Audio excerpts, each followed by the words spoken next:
আজকের ভিডিওটি দিচ্ছি একটি সাকসেস কেস। এই ভিডিওটি তাদের জন্য দিচ্ছি যে হোমিওপ্যাথি ট্রিটমেন্ট করলে পরে যে কমে যায় সেটা জানার জন্য, আর জুনিয়র যারা হোমিওপ্যাথি নিয়ে চর্চা করছে বা হোমিওপ্যাথি নিয়ে পড়ছে তাদের জানার জন্য, বোঝার জন্য।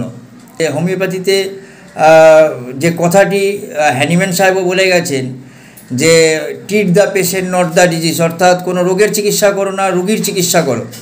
আর এই রুগীর চিকিৎসা করবার জন্য রোগীর কাছ থেকে তুমি লক্ষণগুলিকে সংগ্রহ করো। আমার সামনে যে বসে রয়েছে 14 বছর বয়স তার, সে খুব ঠান্ডা সর্দি কাশিতে ভুগত, তাই তো? এবং মানে ছাড়তেই যেত না, জ্বর এসে যেত, টনসিলে ব্যথা হতো, আর গলায় ব্যথা আসতো, এই ধরনের মাঝে মধ্যেই সে ভুগতে থাকতো।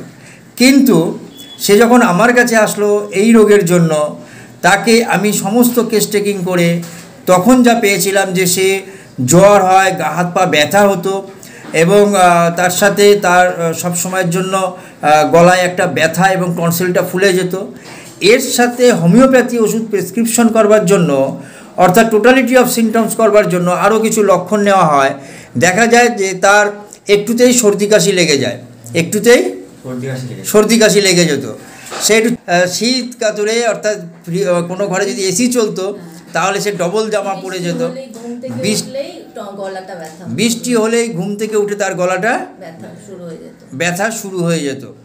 আর তার সাথে ছিল মুখ দিয়ে কখনো কখনো লালা পড়তো, আর টাং ছিল ক্লিন, জল পিপাসা সেরকম ছিল না, স্নান করতে সেরকম চেতনা,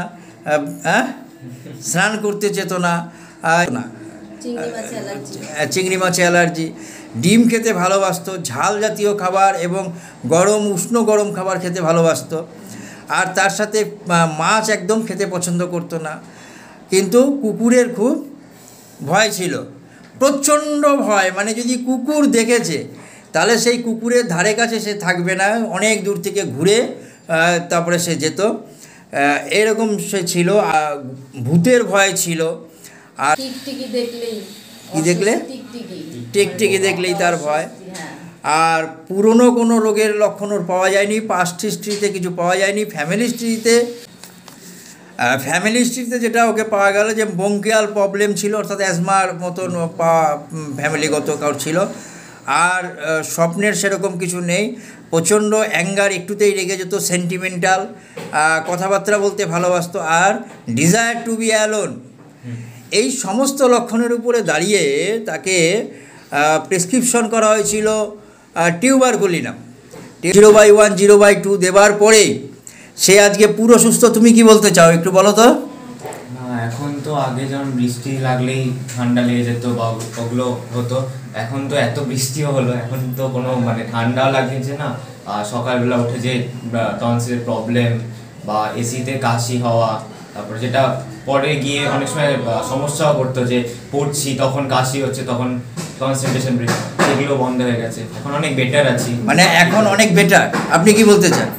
হ্যাঁ, অনেকটাই বেটার আছে। এখন ওগুলো প্রবলেমগুলো আর দেখতে পাচ্ছি না, দেখছি না এখন। এখন কোনো প্রবলেম নেই, তার মানে এখন তোমার ঠান্ডা বৃষ্টিতে ভিজলেও সেরকম ঠান্ডা লাগছে না। হ্যাঁ, টনসিল। Thank you. তোমার মার কাছ থেকে পারমিশন নিয়ে নিচ্ছি। এই ভিডিওটি আমি ফেসবুক এবং ইউটিউব 2 জায়গাতেই দেবো আরও মানুষকে জানানোর জন্য। ধন্যবাদ। আপনার পারমিশন ছাড়া তো এটা করতে পারি না। Thank you.